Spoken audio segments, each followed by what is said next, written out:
Lionel's other Bicentennial trains, on this episode of Toy Train Tips and Tricks. Hello again, this is Mike, your non-AI generated and all-too-human host. As we are now less than a year away from the celebration of America's semi-quincentennial, say that 3 times fast, railroads large, small, and miniature have begun decorating locomotives and rolling stock in special America 250 schemes, just as they did 50 years ago for America's Bicentennial. Maybe I'm just a Yankee Doodle dandy, or maybe it's just a reflection of when I grew up, but the Bicentennial trains, real and model, of half a century ago hold a special place in my heart. Luckily, Lionel made a number of trains that fit the bill, and they may be more affordable now than ever. Most Lionel operators and collectors are familiar with the classic Spirit of 76 set, produced as individual pieces between 1974 and 1976. And in fact, this set has previously been featured in other episodes on this channel. But many hobbyists today don't realize just how big Lionel dove into the Bicentennial trend half a century ago.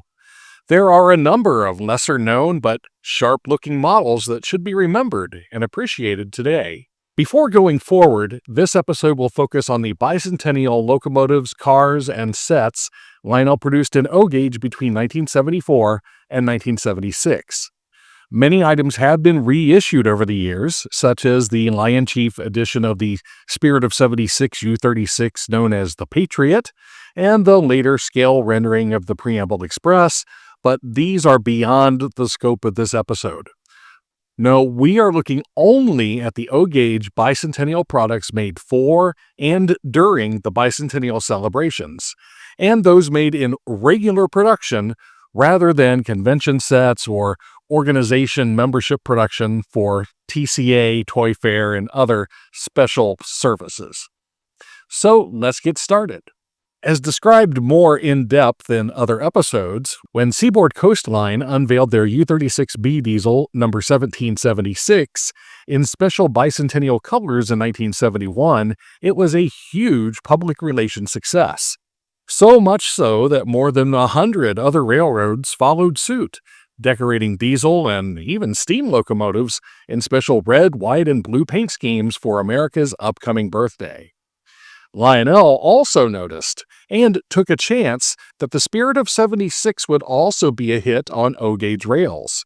In fact, the Spirit of 76 set, made and released as individual pieces between 1974 and 1976, featured Lionel's first all-new diesel locomotive design since the 1950s.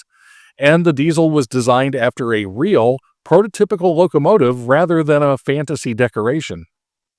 13 newly tooled wood-sided boxcars with sharp graphics and a classic N5C caboose painted in colors reminiscent of a Frisco Bicentennial caboose completed the set. The set was a hit then, and it's considered a classic even today. But just like the real railroads, the Spirit of 76 was not the only special Bicentennial product made for its O-gauge rails. In 1975, Lionel introduced the Liberty Special, a Bicentennial-themed starter set aimed at beginners and families on a tighter budget, rather than targeting collectors with a 15-piece set produced over 3 years. The Liberty Special was, other than its decoration, a typical tried-and-true Lionel Alco-led starter set, led by a single-motored number 8570 Alco FA diesel in a special paint scheme, though sporting 3 9700 series boxcars instead of the more typical Scout-size boxcars of starter sets, the number 9759 Paul Revere, the number 9760 Liberty Bell, and the number 9761 George Washington, along with the number 9076 SP-styled caboose featuring the first few words of the U.S. Constitution. Since this was a starter set, and starter sets get played with, it's usually easier to find the caboose in boxcars than a good-condition diesel, which often nosedived off dining room tables, and models with the front decal intact are very hard to find. Because of its Bicentennial theming, the Liberty Special is usually priced about double that of a typical Lionel Alco starter set of the era. Another Lionel Bicentennial set, or maybe semi-Bicentennial, was the number 6 1584 N&W Spirit of America set, led by an N&W GP9 diesel wearing number 1776 and a color scheme derived from N&W's Bicentennial SD45 diesel number 1776, and trailed by an N5C porthole caboose in similar colors. It's a run-of-the-mill mid-price diesel freight set. Well, the 6-9708 US mail car is at least red, white, and blue, but the other cars in the set include an N&W auto rack, an N&W hopper, a Katy stock car, and a Chevron tank car. Nothing particularly patriotic here.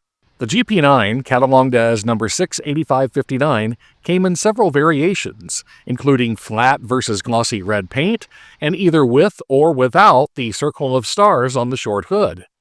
It is a relatively common piece and is generally priced only slightly higher than the other GP9 models of the MPC era.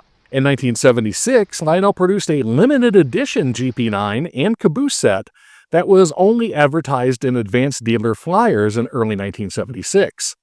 The diesel, cataloged as the number 8665, was decorated as a nearly perfect copy of a real locomotive, the Bangor and Aroostook Railroad's number 1776, named the Jeremiah O'Brien.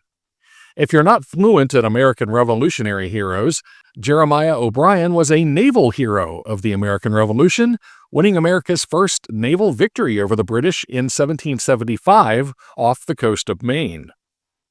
Available only in a special diesel and caboose set, the diesel came in a box with a Bangor and Aroostook caboose decorated in a scheme that is essentially the same as the N&W porthole caboose, but with different lettering.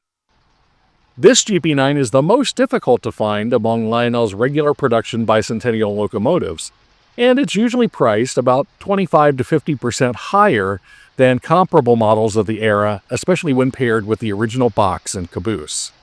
I'd like to pause just a moment and ask that if you're enjoying the video so far, please like it, share it, and subscribe to the channel so YouTube knows that you like this type of content. And if you just can't get enough, consider supporting the channel financially with a membership. Members have access to exclusive bonus video content, early access to regular videos when available, shout-outs, special messages and photos, and more. Thank you for helping to keep the trains running. Now, where did I put my musket and tricorner hat? But the loneliest, though not the rarest, of Lionel's Bicentennial diesels is the number 8578 Preamble Express F3. As described in another episode, the Preamble Express diesel is unusual among Lionel's F3 models, as there was neither a matching dummy locomotive nor a matching train set produced for it, just a single, lonely F3A. The model is decorated in a scheme that is a close match for the real Preamble Express, a former Union Pacific E9 diesel that pulled a short passenger train to promote and scout for potential display sites for the American Freedom Train in 1975 and 1976. The Preamble Express may be the least appreciated of Lionel's Bicentennial models, and also the least regarded of Lionel's post-war and MPC-era F3s, often available for sale for $50 to $100 depending on condition. Lionel and other O-gauge manufacturers later reissued the Preamble Express as a proper E-unit, but again, those are out of the scope of this episode. But Lionel's separate sale Bicentennial offerings were not limited to locomotives. In late 1975, Lionel offered a dealer accessory promotion that included a special limited edition Woodside boxcar. The car used the same tooling as the Spirit of 76 boxcars, but it came in a standard box rather than the special Bicentennial boxes of the 7600 series cars. This red, white, and blue car features Uncle Sam and the slogan, "Uncle Sam wants you." Many collectors regard the car as the unofficial 14th boxcar in the Spirit of 76 set. There are two variations of the car regarding differences in the white coloring, but there's no real difference in value between them. During the peak of MPC-era train collectibility in the 1990s, this car would often fetch $100 or more in new in-the-box condition. It may be a sign that the overall train market is diminishing, or maybe I just got very lucky, but I recently acquired this new in-the-box example at auction for, wait for it, $3. The lesson here is that toy trains are meant for fun, not rare collectibles. I suspect that with the upcoming semi-quincentennial, there's that word again, interest in Lionel's patriotic products of a century ago may be on the rise again. I also suspect that while prices may rise, they're not likely to rival the sky-high prices of the 1990s. In any case, keep your eyes open for these neat and historical pieces, and break them out and run them more than once every 50 years. Keep the trains running, and we'll catch you next time with more toy train tips and tricks.